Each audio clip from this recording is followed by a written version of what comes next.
שלום לכם. לא משנה כמה שנים חולפות, כמה מבצעים צבאיים ומלחמות, התשתית הקרקעית הענפה של ארגוני הטרור בעזה לא מפסיקה להדהים. לא להפתיע, אבל בהחלט להדהים. בעומק של 50 מטר ובאורך של 4 קילומטרים חשף צה"ל מנהרה התקפית שמתחילה באזור ג'באליה ונמשכת עד מעבר ארז. רחבה מספיק גם למעבר של כלי רכב. עוד חושפים בצה"ל תיעוד של אחיו של יחיא סינואר, ומי שאחראי על החפירה והבנייה של המנהרה הזאת שהייתה חלק מהותי מהפעילות הטרוריסטית. הנה האח הוא זה שנוהג ברכב הזה, בתיעוד הוא נראה רוכב ונוהג ברכב. אנחנו מיד נהיה עם כל הפרטים על התחמושת והמידע שעוד נמצא במנהרה הזו. היום צה"ל הודיע על נפילתם של 3 לוחמים בקרבות ברצועת עזה.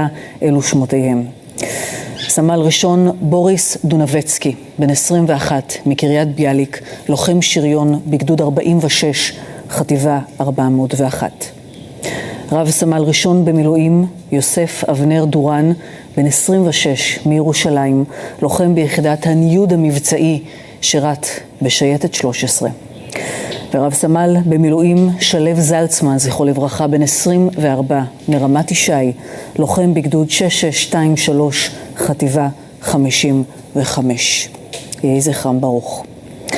היום הובא למנוחות אלון שמריז מכפר עזה שנחטף לרצועה ונורה ביום שישי על ידי כוחותינו. הוא וסמר טללקה ויותם חיים. מפקד גדוד 17 שהיה בתקרית כתב היום מכתב להורי הלוחמים שלו שאת עיקריו רועי שרון אתה מביא הערב. נכון, היום גם מתברר שבבניין הסמוך 200 מטר משם שהיה שלט שצה"ל זיהה אותו בזמן אמת וחשד שמדובר במלכודת, בפיתיון של חמאס. היה כתוב על השלט הזה שאותו הכינו החטופים, 3 חטופים הצילו SOS. היום מתברר אחרי סריקות שם, אחרי התקרית, שבאמת החטופים שהו שם, כך מעידים סימנים שהותרו שם. ובעקבות התקרית הקשה הזאת, הטרגדיה הזאת, שולח מפקד הגדוד של הלוחמים שהרגו בטעות את החטופים, הוא שלח מכתב להורים של הלוחמים. בין היתר הוא כותב כך, אותו מגד: המלחמה הזאת מורכבת מאוד, הגדוד נלחם ברצף של 1.5 חודשים, בניכם גיבורים אמיתיים, אני נושא באחריות, ככה כותב להם המגד. הגדוד ממשיך במשימה שאליה נשלח, אנחנו נלחמים ביחד וברגעים אלו גם מתמודדים עם המצב המורכב ביחד. אלה דברים שכותב מפקד הגדוד, סגן אלוף דניאל, הוא כותב את זה להורים של החיילים, כי ברור שכל צה"ל מדבר על זה וכל המדינה מדברת על זה, והלוחמים חווים את רגשות האשמה מן הסתם. אחרי גם הרמטכ"ל הערב מדבר על התקרית הזאת. היום הוא נכנס לרצועה, מדבר עם לוחמים שם ומדבר איתם גם על הערכים של צה"ל, ואומר להם אנחנו לא יורים במי שמרים ידיים ומניף דגל לבן. גם בעזתים, אם הם נכנעים, אנחנו גם משיגים איזה מידע, אנחנו צריכים את השבועים האלה, וגם זה לא בערכים של צה"ל, אנחנו לא יורים במי שנכנע. והרמטכ"ל גם מדבר איתם בעצם על מה שעובר על אותם חטופים, כשהם מבינים שהם הולכים לצאת לתוך שטח מסוכן מאוד, שצה"ל נלחם שם, והם אומרים מה אנחנו יכולים לעשות בשביל לצמצם את הסיכון כדי שאנחנו לא ניפגע, ומחליטים להוריד את החולצות כדי שצה"ל לא יחשוב שיש שם חגורת נפץ, ולהרים ידיים, ולאלתר לעצמם דגל לבן על מקל אחרי שהם תלו את השלט והם מחכים. בואו נשמע דברים, קטע מהדברים של הרמטכ"ל הרצי הלוי היום ללוחמים בתוך הרצועה. אני אומר לכם, באירוע הזה יצאו 3 אנשים. הם לקחו בחשבון שהם לוקחים סיכון כשהם באים לכוח צה"ל. כדי להפחית את הסיכון הם באמת חשבו. הם הורידו חולצות כדי שאף אחד לא יחשוב שיש להם מטען. החזיקו בד לבן על מות, לזהות את עצמם, באו, דיברו בעברית, קראו הצילו. ואנחנו באמת לוחמים שלנו שאני לא פגשתי אותם עוד, אבל אני בטוח שהם הטובים ביותר, כי כולם רוצים לעשות טוב, ואני בטוח שהם היו בטוחים שהם עושים את הדבר הכי נכון. אבל אני מדבר איתכם לא כדי להגיד אם הם היו בסדר או לא, כדי שאנחנו קדימה נהיה בסדר. אתה רואה 2 אנשים, הם לא מאיימים עליך, הם לא עם נשק, הם עם ידיים למעלה, הם בלי חולצות. קח 2 שניות.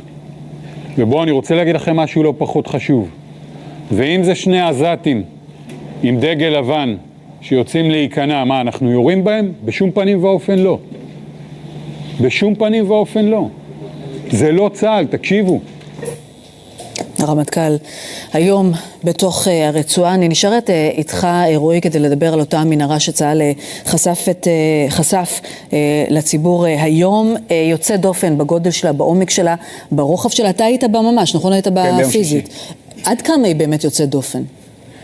בצה"ל אומרים שלא ראו כזאת מנהרה, המח"ט, כל מי שהיה איתנו שם לא ראה מעולם סדר גודל כזה של מנהרה.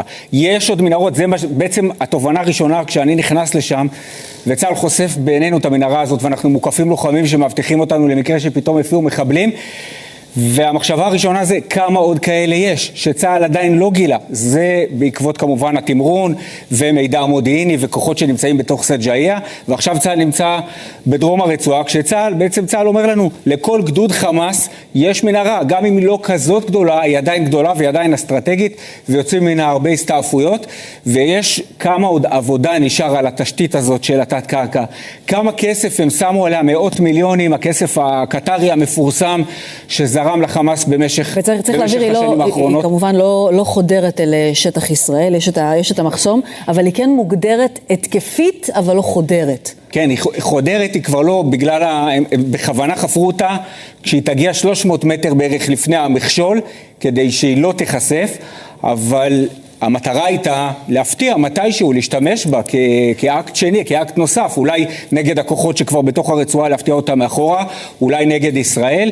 גם אם היה עליה מודיעין, וידעו עליה, באזור שומר החומות, ידעו שיש מנהרה, אבל לא הבינו באמת את סדרי הגודל שלה. נגיד שהמנהרות ההתקפיות האלה, הם לא הפער הגדול של צה"ל במלחמה הזאת. יש המון כשלים מודיעיניים, לאו דווקא זה. אבל כאן, מה שמתברר זה כמה עוד עבודה נשאר, עובדים עליה כמה שבועות, ויש עוד כמה שבועות כדי לסיים, להשמיד אותה בגלל ההיקפים שלה, וכמה אפשר רק לחשוב כמה עוד מנהרות כאלה מחכות לנו לצה"ל בעבודה, בתמרון, גם במרכז הרצועה וגם בדרום.